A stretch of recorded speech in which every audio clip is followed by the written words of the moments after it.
ETF index mutual funds నేర్చుకుని stock మార్కెట్లో రాణించాలనుకుంటున్నారా? వెంటనే ఈ నెంబర్కి కాల్ చేయండి. హాయ్ హలో నమస్తే, welcome back to our channel. ఈ రోజు మనతో ఉన్నారు స్టాక్ మార్కెట్ అనలిస్ట్ అయిన సుందరరామ్ రెడ్డి గారు. లేట్ చేయకుండా సార్తో మాట్లాడేద్దాం. నమస్కారం సార్. నమస్తే. సార్, మార్కెట్లో అంటే ముఖ్యంగా మన హెడ్జ్ ఫండ్స్ కానీ, మ్యూచువల్ ఫండ్స్ కానీ, ఇన్సూరెన్స్కి సంబంధించిన ఫండ్స్ కానీ ఇప్పటి వరకు అవి ఏ విధంగా గ్రో అయ్యాయి, వాటి గ్రోత్ వెనకాల ఉన్న ముఖ్యమైన అంశాలు ఏంటో తెలుసుకోవచ్చా? లాస్ట్ 10 yearsలో ఈ మ్యూచువల్ ఫండ్ ఇండస్ట్రీ అయితే 21% చొప్పున పెరుగుతుందండి. 21%. బట్ స్టిల్ వరల్డ్ యావరేజ్ జీడిపితో కంపేర్ చేసుకున్నప్పుడు అయితే చాలా తక్కువ అనమాట. 16% ఉంది. బట్ ఇండియాలో మాత్రం గ్రోత్ 21% ఉందన్నమాట. ఇండియా ట్రెడిషనల్ పీపుల్ అండి, బేసికల్గా ఈ డిజిటల్ అసెట్స్ని అంతగా లైక్ చేయరు అనమాట. సో ఇండియాకి పబ్లిక్ వచ్చేలా రియల్ ఎస్టేట్ కావచ్చు, గోల్డ్ కావచ్చు, బ్యాంక్ డిపాజిట్స్ కావచ్చు, మెజారిటీ ఇన్వెస్ట్మెంట్ అంతా దీంట్లోనే ఇన్వెస్ట్ చేస్తారనమాట. నెక్స్ట్ తర్వాత ఇన్సూరెన్స్ కంపెనీస్లో మీద ఇన్వెస్ట్ చేస్తారు, ఇన్సూరెన్స్ పాలసీల మీద. మ్యూచువల్ ఫండ్స్ మీద అంత ఎక్కువ లేదు. బట్ లక్కీగా లాస్ట్ 10 years మాత్రం చాలా ఎక్కువ వచ్చిందనమాట. ఆఫ్టర్ కోవిడ్ తర్వాత పర్టికులర్గా అయితే అవేర్నెస్ బాగా పెరిగింది. ఈ మధ్య రీసెంట్గా లాస్ట్ 5 years నుంచి మాత్రం డిజిటల్ అసెట్స్ మీద బాగా పెడుతుందన్నమాట. So but still mutual fund industry growth అయితే 21% చొప్పున ఉంది లాస్ట్ 1 year. ఇప్పుడు total size mutual fund industries 57 lakhs crore అండి.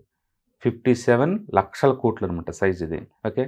అండ్ నెక్స్ట్ 10 years కల్లా ఇది డెఫినెట్గా ఒక 300 lakhs crore వెళ్ళిపోద్దండి నెక్స్ట్ 10 years కల్లా. ఎందుకంటే జీడిపి గ్రోత్ డబల్ అవుద్ది కాబట్టి నెక్స్ట్ 10 years కల్లా.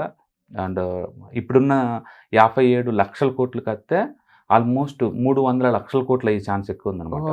అంటే ఎన్ని టైమ్స్ అని చెప్పొచ్చు? ఆల్మోస్ట్ 10 times అలా. ఓకే, 10 times వేసుకోవచ్చు. ఓకే, ఈజీగా. ఎందుకంటే ఎవ్రీ మంత్కి 2,000 కోట్లు 3,000 కోట్లు పెరుగుకుంటూ వస్తుంది. ఈ సంవత్సరం జనవరి నుంచి ఇప్పుడు వరకు ఈ 5 నెలల్లో 1,00,000 కోట్లు ఇన్వెస్ట్ చేశారు ఇండియన్ మార్కెట్లో మ్యూచువల్ ఫండ్ రూట్లో. 1,00,000 కోట్లు అంటే యావరేజ్ మీద మనం ఇయర్లీ 2 lakh crore ఎక్స్పెక్ట్ చేయొచ్చు ఫర్ యానం. 2 lakhs crore అంటే కొత్త డబ్బులు పెరిగే కొద్దిగా వస్తూనే ఉంటాయి కాబట్టి మొత్తం మీద అయితే మాత్రం 300 lakhs crore ఎక్స్పెక్ట్ చేస్తాను నెక్స్ట్ 10 years కల్లా. నెక్స్ట్ ఆల్టర్నేటివ్ ఇన్వెస్ట్మెంట్స్ అండి. హెడ్జ్ ఫండ్స్ ఏదైతే అంటారో వాటిని ఆల్టర్నేటివ్ ఇన్వెస్ట్మెంట్ ఫండ్స్ అంటారు. ఇవేంటంటే ఈ ప్రొడక్ట్స్కి ఏంటంటే ప్రైవేట్ ఇన్వెస్టర్ దగ్గర నుంచి బాగా డిమాండ్ ఉంది.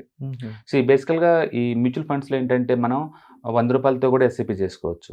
ఓకే, 100 రూపాయలతో కూడా ఎస్ఐపి చేసుకోవచ్చు. అండ్ ఎక్స్పెన్స్ రేషియో కూడా 0.5 ఉంటాయి యావరేజ్ మీద. Okay. And long term wealth create చేసుకోవచ్చు. అండ్ 1 year తర్వాత ఎప్పుడు కానీ బయటికి పోవచ్చు, క్లియర్గా ఉంటుంది. ఎక్స్పెన్స్ రేషియో చాలా తక్కువ ఉంటుంది అందులో బీట్. అది హెడ్జ్ ఫండ్స్ అలా కాదు, అది హై నెట్వర్క్ ఇన్వెస్టర్. మినిమం 2 కోట్లు ఇన్వెస్ట్మెంట్ ఉండాలి మన దగ్గర. మినిమం 2 కోట్లు ఉండాలి. ఇది మెంట్ ఫర్ ప్రైవేట్ ఇన్వెస్టర్స్కి అనమాట. ఎక్స్పెన్స్ రేషియో కూడా ఒక 5 to 10% దాకా ఉంటుంది. ఓకే. అండ్ రిటర్న్స్ కూడా ఎక్కువ ఉంటాయి వీళ్ళకి. ఈ ఇండస్ట్రీ అయితే 68% చొప్పున పెరుగుతుంది లాస్ట్ 10 yearsలో. 68%. అంటే మ్యూచువల్ ఫండ్స్తో పోల్చుకుంటే ఇది ఆల్మోస్ట్ 3 రెట్లు ఎక్కువ పెరుగుతుంది హెడ్జ్ ఫండ్స్. ఇది హై నెట్వర్క్ ఇన్వెస్టర్ దగ్గర నుంచి డిమాండ్ ఎక్కువ ఉందన్నమాట. అండ్ ఇన్సూరెన్స్ పెనిట్రేషన్ బాగానే పెరిగిందండి. అండ్ 14%. స్టిల్ వరల్డ్ యావరేజ్తో పోల్చుకుని చాలా తక్కువ, 3% ఉంది ఇండియాలో. బట్ 14% అది కూడా కొంచెం స్లోగా పెరుగుతుంది. మొత్తానికైతే ఈ ఫినాన్స్ సెక్టార్స్ ఎందుకు ఇంత గ్రో అవుతుంది ఇంత ముందు లేకుండా ఇప్పుడిప్పుడే అంటే అవేర్నెస్ బాగా పెరుగుతుందండి సొసైటీలో. అండ్ ఐటీ ఇండస్ట్రీ వచ్చిన దగ్గర నుంచి ఇవన్నీ రీడిఫైన్ అవుతుంది. ఎందుకంటే ఎక్కువ ఇన్కమ్ ఈజ్ ఈక్వల్ టు ఎక్కువ సేవింగ్స్. ఎక్కువ సేవింగ్స్ అంటే డిజిటల్గా ఇన్వెస్ట్మెంట్ చేయడానికి ఎక్కువ మంది చూపిస్తుంటారు కాబట్టి అవేర్నెస్ బాగా పెరుగుతుంది కాబట్టి ఇవి పెంచుకుంటూ పోతాయి అనమాట. ఒక లెక్క ప్రకారం 2028 కల్లా ఓకే ఇండియా ఈ asset management companies 4th biggest company అవుతుంది వరల్డ్లోనే. Okay, asset management companies. ఈ స్టాక్ మార్కెట్ బాగా పెరిగే కొద్ది ఏంటంటే స్టాక్ మార్కెట్ లింక్ ఉన్న ఈ వాల్యూ చైన్ ఏదైతే ఉన్నాయో స్టాక్ మార్కెట్ని కంట్రోల్ చేసే exchanges like BSE, NSE and MCX ఈ స్టాక్స్ అవైలబిలిటీ ఉన్నాయి అవి. తర్వాత డిపాజిటరీస్ సిడిఎస్ఎల్, ఎన్ఎస్డిఎల్ మన డిమాట్ అకౌంట్ ఎవరైతే మెయింటైన్ చేస్తారో ఈ కంపెనీస్. అలాగే mutual fund transfer agents like క్యామ్, కేఫిన్ ఇలాంటి కంపెనీస్. రేటింగ్ ఏజెన్సీ వాళ్ళు క్రిసెల్ ఇలాంటి rating agency companies. And funding చేసే ఐపీఓ ఫండింగ్ చేసే companies. And mutual fund maintain చేసే AMC companies, asset management companies, insurance companies. Okay. And wealth management companies. వీటన్నిటికి huge demand వస్తుంది ముందు రోజుల్లో. ఇవి కూడా వాటి యొక్క బాగా రైజ్ చేసే బాగా రైజ్ అవుతుంది. ఎందుకంటే అవేర్నెస్ పెరుగుతుంది, ఇన్కమ్ పెరుగుతుంది, సేవింగ్స్ పెరుగుతున్నాయి, అవేర్నెస్ పెరుగుతుంది. అంటే డిజిటల్ అసెట్స్కే ఎక్కువ ఇంపార్టెన్స్ ఇస్తారనమాట. దీనికి సంబంధం ఈ వాల్యూ చైన్ మొత్తం పెరిగే ఛాన్స్ ఎక్కువ ఉంది. అందుకో స్టాక్ మార్కెట్ పెరగడం అంటే ఒక ఎక్స్చేంజ్లు ఒకటే కాదు, అన్ని బ్రోకరేజ్ కంపెనీస్ అన్ని బెనిఫిట్ పొందుతాయి అనమాట. అన్ని 1 by 1 ఇవన్నీ కూడా. అందుకని 28 కల్లా ఇండియాలో ఉన్న వెల్త్ మేనేజ్మెంట్ కంపెనీస్ వరల్డ్లో 4th biggest కంపెనీస్ అవుతాయి అనమాట. ఎందుకంటే ఇండియన్ జీడిపి గ్రోత్ చాలా ఫాస్ట్గా మూవ్ అవుతుంది. నెక్స్ట్ 2 years తర్వాత ఇండియానే 3rd biggest ఎకానమీ అవుతుంది వరల్డ్లోనే. నెక్స్ట్ 2 ఇయర్స్ కల్లా. ఇప్పుడు మనం 5th బిగ్గెస్ట్ ఎకానమీ. మనకన్నా ముందు ఫ్రాన్స్ ఉంది. And France 4 trillion economy. మనం దాన్ని ఈజీగా బీట్ చేస్తాం 1 ఇయర్లో. ఓకే. తర్వాత మనం 4th బిగ్గెస్ట్ అవుతాం. జపాన్ తర్వాత మనమే ఉంటాం. 2 ఇయర్స్ కల్లా జపాన్ కూడా బీట్ చేస్తాం. అంటే 3rd బిగ్గెస్ట్. అప్పుడేమవుద్ది అమెరికా 27 ట్రిలియన్ ఎకానమీ. తర్వాత next China 17 trillion economy. And third one ఇండియానే అవుతుంది 4.5 ట్రిలియన్ ఎకానమీ తోటి. ఇండియా చేరుద్ది ఆ ప్లేస్కి. మేబీ 2 ఇయర్స్ లేదా 1 ఇయర్ లేట్ 4 ఇయర్స్ అలా అవుతుంది. మొత్తానికైతే మనం 3rd ప్లేస్కి చేరడం రెడీగా ఉన్నాం. అండ్ మేబీ ఇది టైం అంటారా సార్, ట్రెడిషనల్ అసెట్స్ నుంచి డిజిటల్ అసెట్స్లోకి మారడానికి? అట్లని చెప్పలేము. అది అగైన్ నాలెడ్జ్ బేస్డ్ అండి. ఇది నాలెడ్జ్ లేకుండా మనం రిస్క్ తీసుకోకూడదు. నాలెడ్జ్ పెంచుకొని రిస్క్ టాలరెన్స్ లెవెల్ ఎంతవరకు చూసుకొని ఫైనాన్షియల్ గోల్కి ఈ ప్రోడక్ట్ లీజ్ అవుతాయి అనుకుంటే మనం తీసుకోవచ్చు అనమాట. ఇక్కడ ఒక్కో ప్రోడక్ట్కి ఒక్కొక్క ఇంపార్టెన్స్ ఉంటుంది. ఎకానమీ ఇంప్రూవ్ అవుతున్నప్పుడు న్యాచురల్ రియల్ ఎస్టేట్ కూడా బాగా డిమాండ్ వస్తుంది. అందుకని ఒక ఎసెట్లోనే కాకుండా కొంత రియల్ ఎస్టేట్లో, కొంత స్టాక్ మార్కెట్లో, కొంత ఆల్టర్నేటివ్ అసెట్స్లో ఇలా పెట్టుకోవడం ద్వారా ఏంటంటే అండ్ కాంప్రహెన్సివ్గా అన్నిటిని వెల్ బ్యాలెన్స్ చేసుకుంటూ ముందుకు పోద్ది.